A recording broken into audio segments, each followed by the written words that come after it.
আসসালামু আলাইকুম স্টুডেন্টস। তো আজকে আমরা দেখব কিভাবে মেনু তৈরি করতে হয়। তো এখানে আমাদের যে অ্যাপিয়ারেন্স আছে, অ্যাপিয়ারেন্স সেটিংসের ভিতরে আমরা যদি দেখি, এখানে মেনু নামে একটা অপশান আছে। তো এইখানে মূলত আমাদের মেনু তৈরি করতে হয়। আপাতত আমাদের কোনো মেনু তৈরি করা নেই। তো এখানে আমরা একটা নাম দিতে পারি, নাম দিয়ে দেন এটাকে যদি আমরা ক্রিয়েটে দেই, তাহলে কিন্তু আমাদের একটা মেনু ক্রিয়েট হয়ে গেল।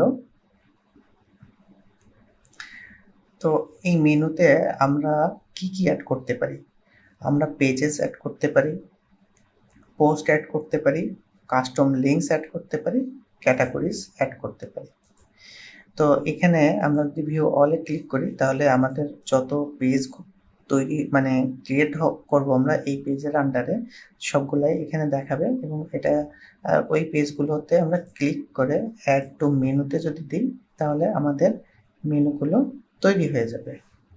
এবং আমাদের যদি কোনো পোস্ট করা থাকে, সেই পোস্টটাকে আমরা একইভাবে এখানে অ্যাড করতে পারি। তাছাড়া আমাদের এখানে যদি কোনো ক্যাটাগরিজ তৈরি করা থাকে, ওইটাকেও আমরা অ্যাজ এ মেনু হিসেবে অ্যাড করতে পারি। এই এবং আমরা কিন্তু এই যে কাস্টম লিঙ্কের মাধ্যমেও আমরা আমাদের মেনু অ্যাড করতে পারি। যেমন ধরেন, এটা হচ্ছে আমাদের মেন পেজ, সেহেতু আমরা এখানে লিঙ্ক টেক্সট, হোম এবং ইউআরএল, যেই পেজ বা যে পেজটাকে আমরা মেনু হিসেবে অ্যাড করতে চাচ্ছি, সেই লিঙ্কটা এখানে দিয়ে কি নামে মেনুটা হবে সেটা দিয়ে অ্যাড করলে কিন্তু আমাদের এইটা অ্যাড হয়ে যাবে। তো আমরা এটাকে সেভ মেনুতে দিলে মেনুটা সেভও হয়ে যাবে। তো আমরা এইখানে যে মেনুগুলো আছে, আমরা যদি এই মেনুর আন্ডারে সাব মেনু তৈরি করতে চাই, তাহলে একইভাবে জাস্ট মেনুর মতো অ্যাড করে আমরা যদি ডান পাশে একটু স্লাইড করে দিই, তাহলে কিন্তু এই যে সাব মেনু বা সাব আইটেম লেখা আসতেছে, বা সাব মেনুতে এটা কিন্তু কনভার্ট হয়ে যাবে এইভাবে। আর যদি আমরা কোনো মেনু এমনি জাস্ট এইভাবে রাখি, এটা হচ্ছে মেন মেনু হিসেবে ট্রিট করবে।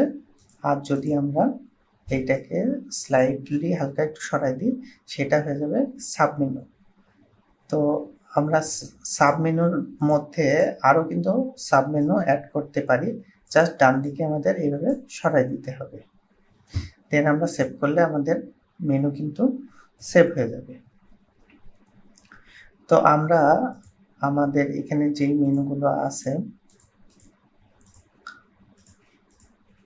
আমরা এখান থেকে রিমুভ করে দিলাম। দিয়ে প্রথমত আমরা হোম পেজে হোম মেনু হিসেবে রেখে দিলাম।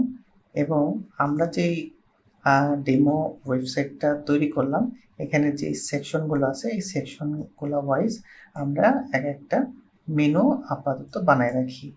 তো এটা হচ্ছে আমাদের সার্ভিস পেজ বা সার্ভিস সেকশন। তো আমরা এখানে একটা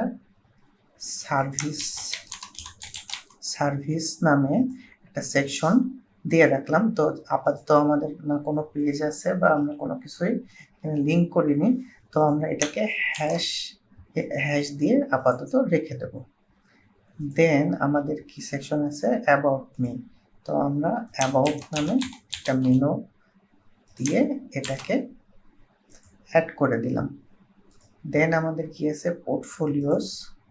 তো আমরা পোর্টফোলিওস নামে একটা মেনু এখানে অ্যাড করে দিলাম। দেন আমাদের পরের সেকশনটা কি, টেস্টিমোনিয়াল। তো আমরা টেস্টিমোনিয়াল নামে একটা মেনু অ্যাড করে রাখলাম। দেন আমাদের আছে এফএকিউ। তো আমরা এফএকিউ নামে একটা মেনু অ্যাড করে দিলাম।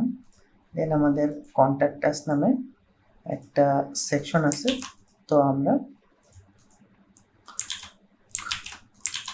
কন্ট্যাক্ট নামে একটা মেনু তৈরি করে রাখলাম। তো আমরা আ শুধুমাত্র পেজের সাথে না, আমরা এই যে একেকটা সেকশনের সাথেও কিন্তু এই মেনুকে আ ট্রিগার করতে পারি। তো আমরা এখন কিন্তু এই একটা মেনু তৈরি করে ফেললাম। যখন আমরা এখানে হেডার বানাবো, তখন আমরা দেখব এই মেনুটা কিভাবে আমরা হেডারের সাথে যুক্ত করতে পারি। তো এই ভিডিওতে আমরা দেখলাম কিভাবে আমরা একটা মেনু তৈরি করতে পারি।